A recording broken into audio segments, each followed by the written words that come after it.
Halo semuanya, pada kesempatan ini kita akan membahas materi mengenai kebijakan ekonomi dalam konteks ekonomi publik. Kita akan membahas bagaimana pemerintah menetapkan kebijakan di bidang ekonomi untuk mencapai tujuan-tujuan seperti pertumbuhan ekonomi, stabilitas harga, pemerataan pendapatan, dan kesejahteraan masyarakat.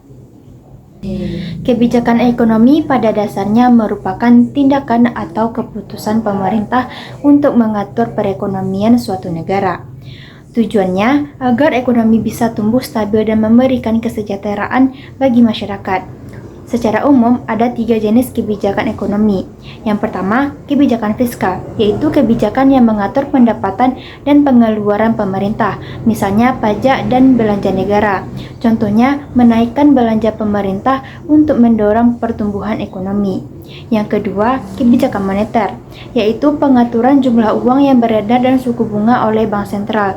Tujuannya untuk mengendalikan inflasi. Dan yang ketiga yaitu kebijakan struktural, yaitu reformasi jangka panjang untuk meningkatkan efisiensi ekonomi, misalnya perbaikan regulasi bisnis dan pasar tenaga kerja. Dalam pelaksanaan kebijakan ekonomi, pemerintah tentu harus menentukan skala prioritas. Beberapa hal yang menjadi prioritas nasional antara lain yang pertama, ketahanan pangan untuk menjaga kesejahteraan petani dan nelayan serta meningkatkan produktivitas dalam negeri.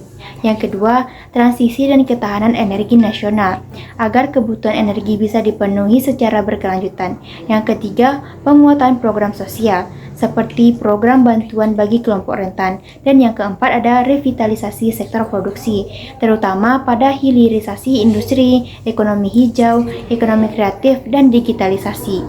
Penetapan prioritas ini didasarkan pada beberapa parameter, seperti tingkat kemendesakan, kebutuhan mendesak, serta perkembangan dampak ekonomi yang bisa ditimbulkan.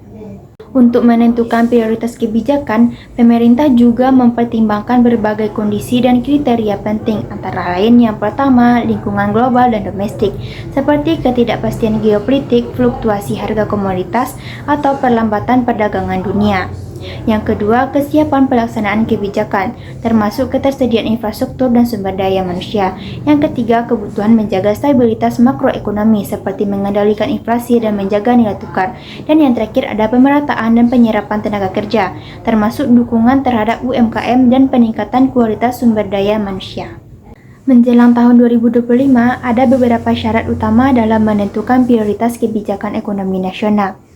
Yaitu yang pertama, kebijakan harus mendukung kemandirian ekonomi nasional dengan fokus pada ketahanan pangan, energi, dan pertahanan. Yang kedua, kebijakan harus responsif terhadap kondisi global dan domestik, sehingga adaptif terhadap perubahan. Yang ketiga, mendorong transformasi struktural ekonomi, seperti hilirisasi industri, digitalisasi, dan penciptaan lapangan kerja. Yang keempat, harus didukung oleh kesiapan pelaksanaan, baik infrastruktur, sumber daya manusia, maupun koordinasi pusat dan daerah. Fokus terakhir adalah perlindungan sosial dan peningkatan kualitas sumber daya manusia untuk memperkuat daya saing nasional. Kinerja ekonomi publik atau disingkat KEN merupakan ukuran seberapa baik pemerintah menjalankan tugasnya dalam mencapai tujuan ekonomi. Kinerja ini meliputi efisiensi penggunaan sumber daya, kualitas hasil kebijakan, serta efektivitas pencapaian target. Beberapa capaian pentingnya antara lain yang pertama, pertumbuhan ekonomi mencapai 5,12% pada kuartal 2025, merata di berbagai sektor dan wilayah. Yang kedua, pemerintah meluncurkan paket stimulus ekonomi sebesar 24,44 triliun untuk mempercepat pertumbuhan. Yang ketiga, inflasi tahunan stabil di kisaran 1,87 sampai 1,95%, yang menunjukkan daya beli masyarakat tetap terjaga, serta stabilitas perbankan yang baik dengan likuiditas dan rasio kredit yang terkendali.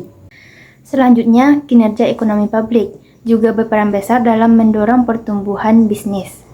Keberhasilan investasi atau bisnis secara mikro sangat dipengaruhi oleh laba, produktivitas efisiensi, daya saing, dan etika bisnis. Pemerintah mendukung hal ini melalui berbagai kebijakan deregulasi, penyederhanaan perizinan, dan peningkatan akses pembiayaan, terutama untuk UMKM. Selain itu, stabilitas makroekonomi seperti inflasi yang terkendali, nilai tukar stabil, dan sistem perbankan yang sehat menjadi pondasi kuat agar dunia usaha bisa terus berkembang. Sebagai kesimpulan, kinerja ekonomi publik mencerminkan bagaimana pemerintah mengelola keuangan dan sumber daya negara untuk kesejahteraan masyarakat. Dengan pengelolaan yang baik, pemerintah mampu membangun infrastruktur, menyediakan layanan publik seperti kesehatan dan pendidikan, serta menjaga stabilitas ekonomi.